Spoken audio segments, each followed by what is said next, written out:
Pouvez-vous nous dire ce que contient ce décret? Alors ce décret, il n'y a pas de nouveauté par rapport à ce qui se faisait un petit peu précédemment au niveau des établissements de santé. En revanche, il définit mieux ce qu'est un événement indésirable grave qui doit être déclaré. Donc il y avait déjà un dispositif pour déclarer les événements qui étaient liés aux vigilances, c'est-à-dire par exemple l'hémovigilance, problème sur le sang. Mais là, on a vraiment un décret qui va vraiment élargir la déclaration.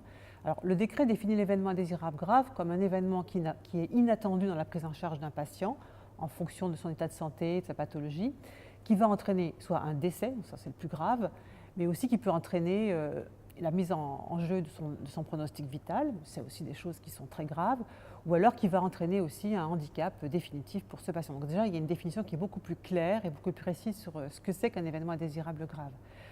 Ce décret précise aussi les modalités de cette déclaration. Donc la Haute Autorité de Santé et puis la DGOS ont mis à disposition des établissements de santé une plateforme de déclaration, qui est donc une plateforme nationale.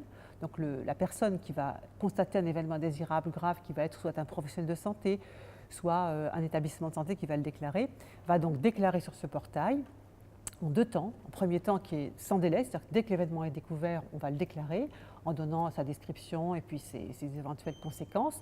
Et puis ensuite, l'établissement, le professionnel de santé a 3 mois pour ensuite faire l'analyse de cet accident, comprendre les causes qui l'ont généré et présenter aussi les plans d'action qu'il va mettre en œuvre pour éviter que cet événement se reproduise. Donc c'est un petit peu ce que ce décret va organiser. Ce décret va toucher évidemment les professionnels de santé dans les établissements, mais la chose nouvelle, c'est que ça va aussi toucher tous les professionnels de ville, les libéraux, les médecins généralistes, les kinés, les infirmières de ville, et donc tout le monde va être amené éventuellement à déclarer grâce à ce décret.